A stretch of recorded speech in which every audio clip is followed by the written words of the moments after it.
situasi dan kondisi siang itu lebih mencekam, mereka lumayan kaget bang. Artinya kita berangkat dari... Nah, kita stop dulu nih yang mencekamnya ya. Salam satu udara.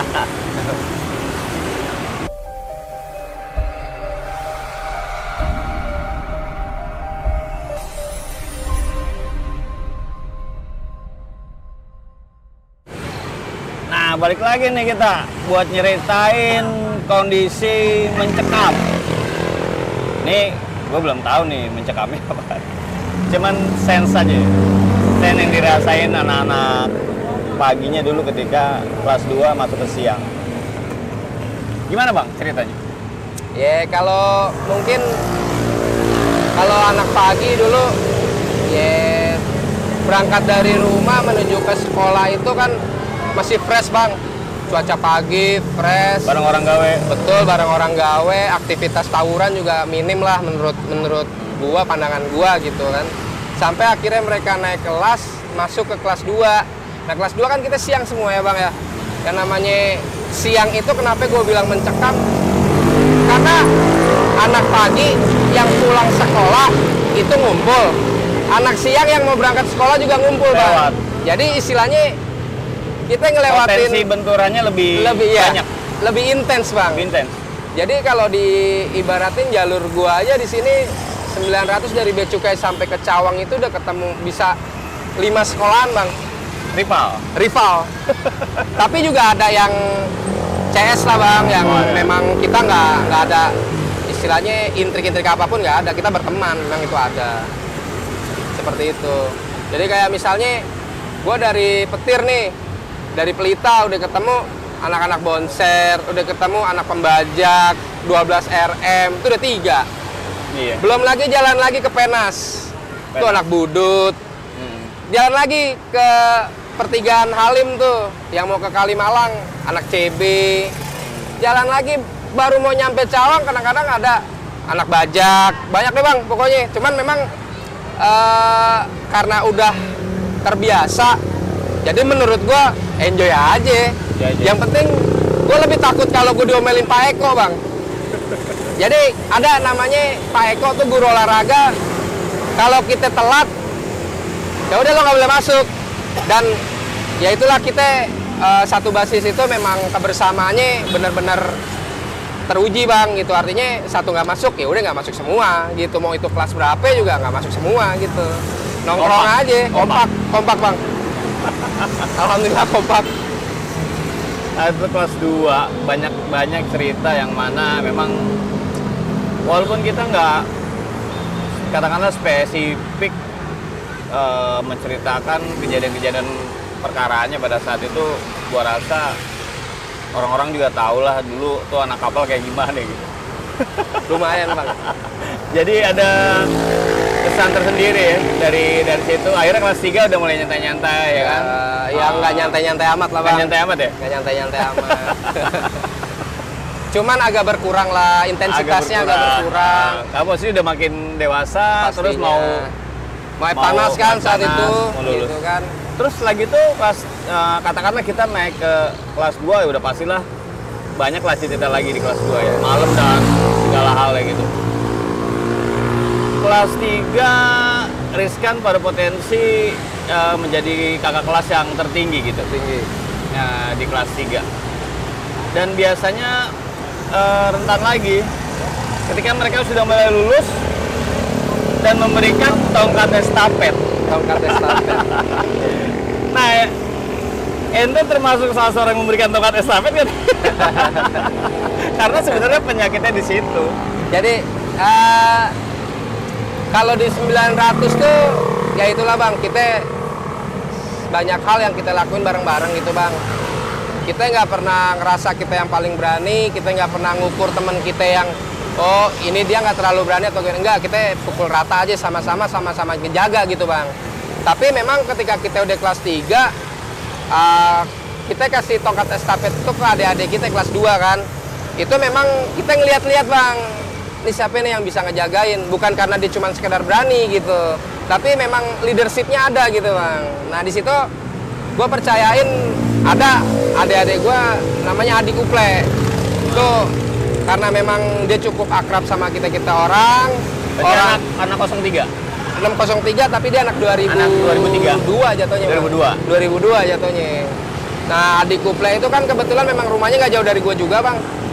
Gue sering komunikasi sama mereka dan gue minta pendapat letting gue, teman-teman gue letting. Ya udahlah, siapa lagi gitu kan. Akhirnya si Adi itu salah satu orang yang kita arahin buat ngebimbing adik-adik selanjutnya kayak gitu. Pengawal basis ya? Pengawal basis.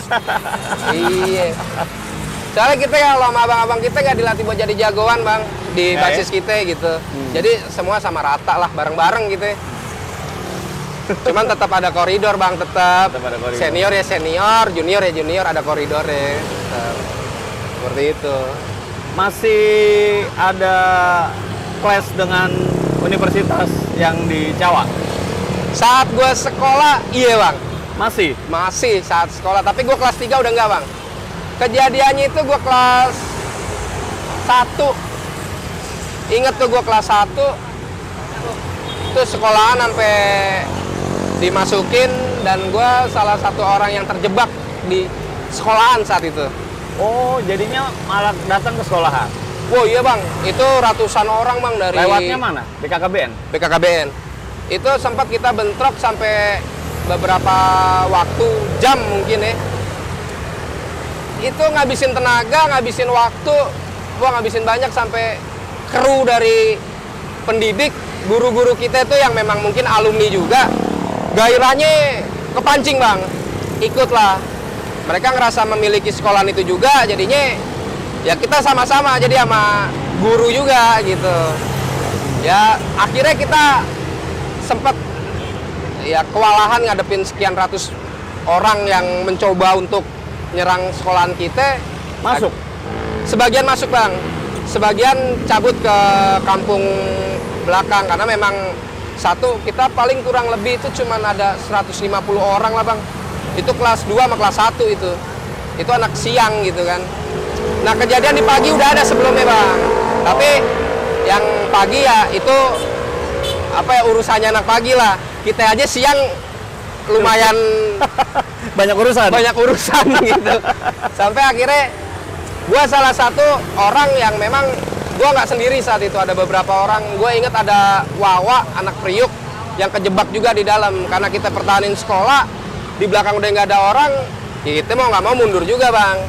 Mundur, gua kepikiran oh tempat yang paling aman sekolahan gua udah, karena kan banyak ruangan pikiran gua. Nah di situ gua masuk ke ruang praktek, ada plafon di atas ruang praktek itu, gua bertigaan ngumpet di situ, Bang. Nah suasana mencekam di dalam sekolahan sama anak-anak mahasiswa yang ada di apa namanya di Cawang itu lumayan horor, Bang. Lumayan horor tuh. Yang dari benda tumpul, benda tajam dan lain-lain, gosrek-gosrek besi dan lain-lain, lumayan bikin gue sepeleng juga kepala. Cuman gue pikir gue nggak mau mati konyol juga, kalau gue turun mau kemana juga gitu. Ya udah kita di sini aja. Sampai akhirnya pas gue begitu turun, gue ngelihat genteng ruangan anak listrik atau anak MR saat itu udah ada api. Jadi ada molotov, Bang. Emang molotov dari luar ngelempar ke dalam. Ya satu personil kita kurang. Kita juga menurut gua nggak imbang lah. Udah saat itu emang nggak imbang. Cuman dengan ya tadi itu gua bangga jadi anak kapal karena kita kemana-mana bareng-bareng, Bang. Kalah bareng-bareng, menang bareng-bareng gitu aja. Iya. Mungkin saat lalu itu ketika cerita itu semua akan berasumsi, wah gue menang. Padahal pada saat katakanlah banyak tragedi atau keributan-keributan yang bisa dibilang tawuran pelajar, tuh ya ada yang menang, ada yang kalah. Bener, Bang. Kayak gitu. Ya itu istilahnya namanya mengenang masa lalu, Bang. Masa lalu iya. itu kan nggak semuanya indah, Bang, gitu. Iya. Kadang-kadang ada yang nggak enak juga, kadang-kadang. Benar-benar.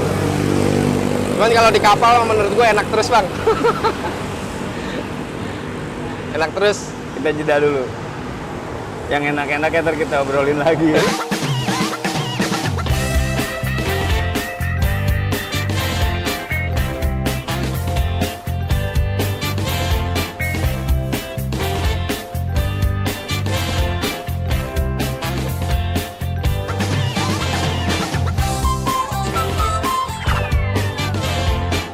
Kembali ke yang enak-enak tadi ya, mungkin atas dasar dari begitu tingginya nilai solidaritas Iya bang. antar teman yang dulu 9 bulan sih kita bilang saling dek temen, yang mana sebenarnya aktivitas tersebut sih ketika saat ini ya mungkin ya kita lulus atau apa, kita berpikir segitunya ya kita ngelakuin hal tersebut yang mana sebenarnya kita sendiri pun nggak tahu gitu. Sebenarnya kita punya masalah sama STM ini apa sih, sama STM ini apa sih. Jadi ke bawah suasana di zaman tersebut gitu. Iya, benar. Yang mana akhirnya mau nggak mau kita ngimbangin hal tersebut gitu. Iya. Yang mana sebenarnya itu juga begitu banyak resiko gitu kan, yang mesti ditanggung pelajar pada saat masa-masa itu ya. Iya. Ya kan? Jadi sih begitu banyak nih cerita seru yang lo ceritain. Harapannya sih KTS sendiri ini inspirasinya tidak hanya ke cerita masa lalu yang kelamnya kayak gitu kan. Betul. Kalau untuk sekarang mudah-mudahan inspirasinya bisa, kalau bisa tidak lagi melakukan tindakan tersebut ya kan? Ya, setuju gua bang. Setuju ya? Iya. Karena memang menurut gua juga secara pribadi ya tawuran itu memang nggak memberikan impact positif buat kita gitu.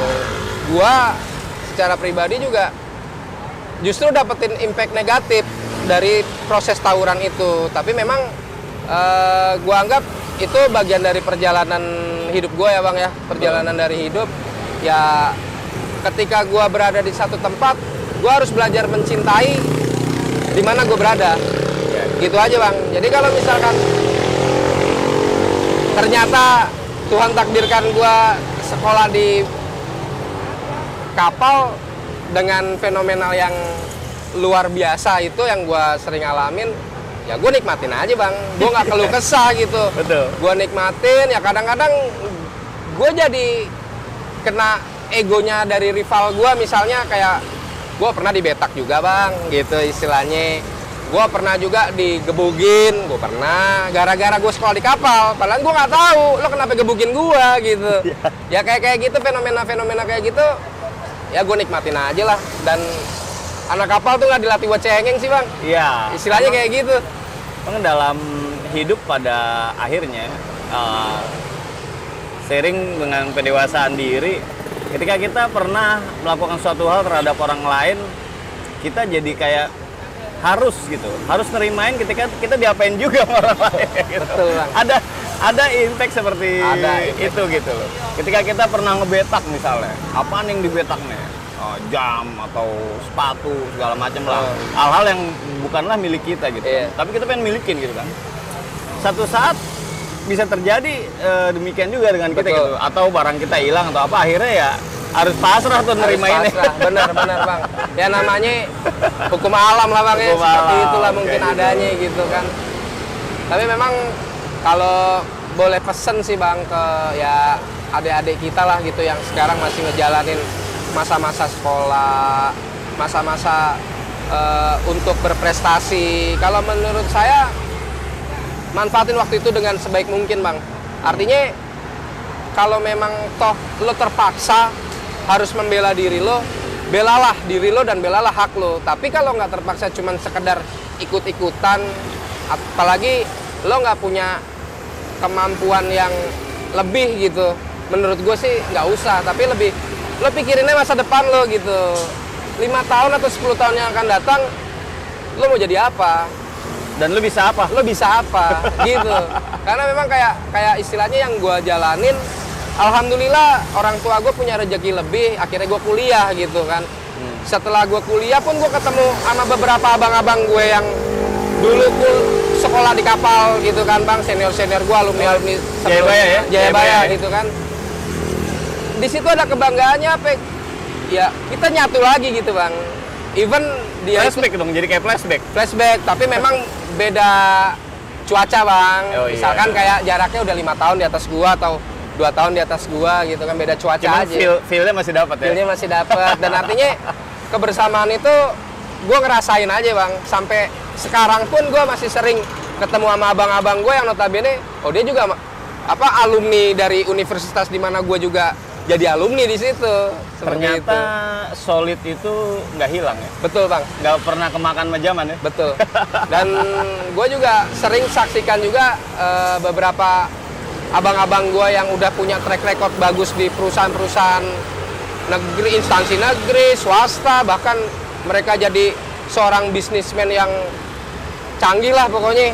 Dan hal-hal yang kayak gitu yang menurut gue mesti dikejar sama adik-adik kita nih, gitu ya. Mungkin kalau kayak kita orang, ya tinggal gimana kita ngolah ke depan nih. Cuman perjalanan panjang itu kan bukan ada di kita bang, tapi ada di adik-adik nih. Jadi menurut saya saran, ya tingkatin prestasi aja bang. Nggak ya? Soalnya ya kehidupan di era digital sekarang ini nih, memang dibutuhkan generasi milenial yang produktif bang. Produktif. Pastinya seperti itu. Bangun negeri ya? Iya, jangan tawuran mulu lah bang. Efeknya ntar kayak gue bang. Ada cacatnya. Oh iya, itu pernah kena juga ya? Ya kayak ini nih, gue mungkin bisa kasih lihat, ini lumayan, mungkin kalau operasi plastik baru bisa hilang kali bang. Mungkin nih, cuman yang jelas ini bakal gue kenang sampai gue udah meninggal nanti mungkin, karena ini nggak mungkin hilang bang gitu kan. Iya, jadi tanda mata. Tanda mata kenakalan. Jadi menurut gue ya nggak penting lah, apalagi kalau sampai banyak korban yang ya mungkin kalau lo masih dikasih kesempatan sama Tuhan buat memperbaiki, alhamdulillah. Lah kalau enggak, kan kasihan orang tua gitu bang. Yang pasti waktunya sayang ya, kalau dipergunakan dengan hal-hal yang kayaknya ngebuang waktu. Betul. Tapi kalau ngelihat stylenya anak-anak sekarang ini, mestinya mereka be yourself-nya gitu, jadi diri sendirinya itu lebih kenceng soalnya. Harusnya bang. Harusnya. Jadi mereka bisa berani tampil sendiri atau say no gitu ya. Katakanlah menolak ajakan untuk tawuran tuh harusnya ada di anak-anak sekarang. Ya. Karena mereka dengan gadget atau apa, ada sedikit kelihatan individualismenya lebih tinggi sama anak-anak yang dulu. Betul. Betul. Mereka punya aktivitas sendiri yang bisa lo kalau udah sama gadget sendirian segala macam. Harusnya mereka juga bisa jadi dirinya sendiri lah, paling kagak gitu. Paling kagak. Bang, lu ngajak apa? Ngajak gua tawuran. Lah sorry bang, gua masih ada urusan lain. Harusnya mereka bisa begitu ya. Harusnya mereka bilang, daripada gua tawuran gua mau bikin robot bang. Nah, gitu kan istilahnya. Gitu. Menurut gua lebih unik aja, lebih asik gitu. Karena memang sependek pengetahuan gua tuh mengenai zaman saat ini, zaman now yang orang-orang banyak sebut bilang zaman now, generasi milenial dan lain-lain digital. Gue ngalamin sendiri bang, artinya interaksi digital dalam pekerjaan itu cukup dekat sama kita bang. Iya. Ya gue berharap juga di channel KTS ini bisa memotivasi lah adik-adik untuk ternyata era-era orang-orang yang ada di story ini kelam juga ya gitu, story-nya itu lumayan pada tawuran dan lain-lain. Ya kalau bisa yang adik-adik sekarang udah lo pelajarin aja komputer biar canggih deh tuh. Lo pelajarin aja tuh teknik rancang bangun pesawat atau mobil atau jalan raya dan lain-lain. Dan ingat akhlak bang, menurut saya akhlak itu harus dijadikan tolak ukur bang. Biar generasi muda di Indonesia ini umumnya gitu bisa jadi lebih terampil dan lebih baik pastinya bang. Soalnya pada dasarnya juga kalau kita lari ke katakanlah sedikit agamis, Allah itu kan melihat semua manusia tuh sama. Iya. Yang membedakan hanyalah ketakwaannya. Jadi bisa nggak ngejar ke situ ya, insya Allah. Silakan dicoba aja. Karena ketika lo udah bisa lari ke sana, lo akan jadi something different gitu. Sesuatu yang berbeda. Kita lanjutin lagi setelah jeda yang berikutnya ya.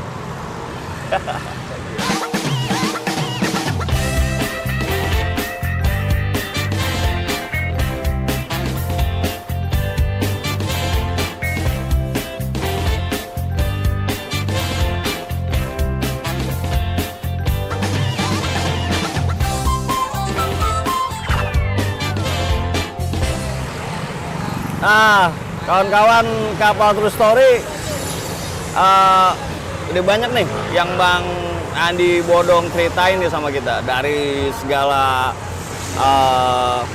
pengalaman pertamanya masuk penerbangan, adanya tawuran, adanya segala macem lah hal-hal kesan-kesan dan lain-lain ketika bersekolah di penerbangan sampai dengan di Universitas Tinggi masih ketemu lagi anak kapal dan begitu solidaritasnya tinggi gitu. Anak-anak penerbangan yang akhirnya menjadi satu kebanggaan juga buat Bang Andi Bodong nih, 900.